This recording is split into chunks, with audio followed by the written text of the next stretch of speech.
Hey everyone, someone here from Wynn Strength. On today's quick training tip video, I wanted to talk about one of my favorite bench press accessory movements, and that is the close grip bench press.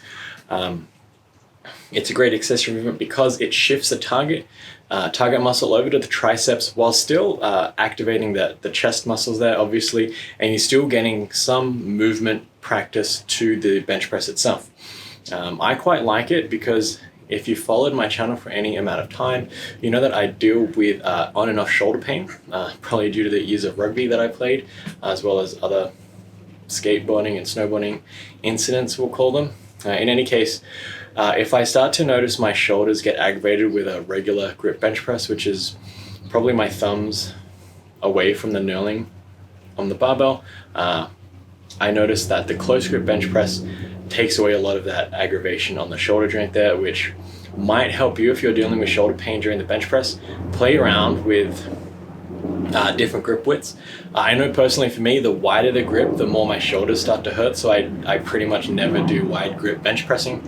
And it's generally always standard grip or close grip bench press, with most of that work being close grip bench press just because I can bench press for more time over the course of the year. The other reason I like it is because it is a compound movement that is a tricep movement. I'm able to get a little bit more bang for the buck, and it's a very direct skill transfer over to a regular grip bench press because you're still doing a bench press on a flat bench press. You can obviously do the close grip bench press on any angle, so you can you can add a close grip incline bench press, and that's awesome too. So I just head over to the bench and we'll do a couple of pointers here. So a couple of things to note. You want to make sure everything is from the sternum up, lined up like a regular bench press. So you still want to have those tight shoulder blades. Everything's kind of rotated into and compressed into and onto itself. But from the torso down, or from the sternum down, you just want to keep a stable base. I really wouldn't add any back arch if that's part of your technique, or any extra leg drive, rather than just keeping your feet firmly planted on the floor.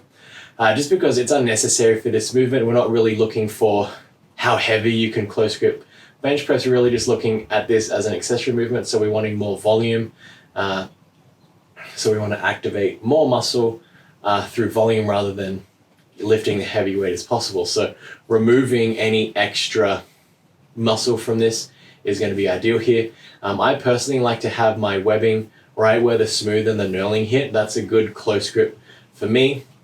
Again, that's going to change for you. It's going to be relative to what your regular bench press is. So this is my regular bench press grip, a thumb width away from that point. So I just bring it in. Literally the space of a thumb is all that separates a regular grip and a close grip.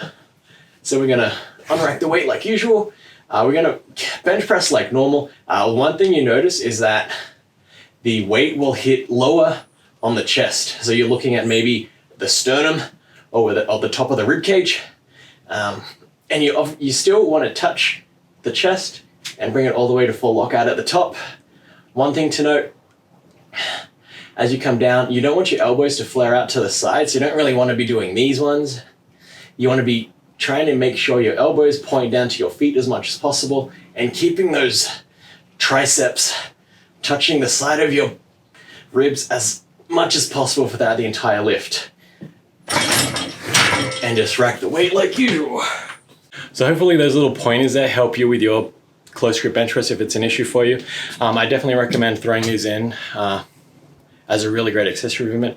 Whether you're powerlifting or bodybuilding, I think the close grip variety hands itself well to both, whether you want to get tricep activation or just practice more of the bench press movement.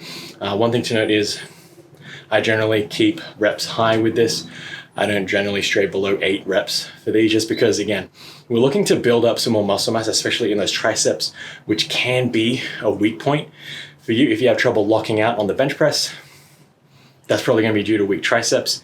And what better way to get direct bench press practice for weak triceps than by doing close grip bench press, which activates the tricep more. So I think you're getting a lot of return on time with this movement. But yes. Hey, there's some wind. But hey, definitely stick with, and we're back. A little bit of wind going through here. So definitely stick with higher reps. Generally 8 to 15 is what I like to do. Get that volume in and really focus on hitting those triceps. So hopefully that helps with your training. This has been Selwyn from Wynn Strength. And remember, a better life through strength.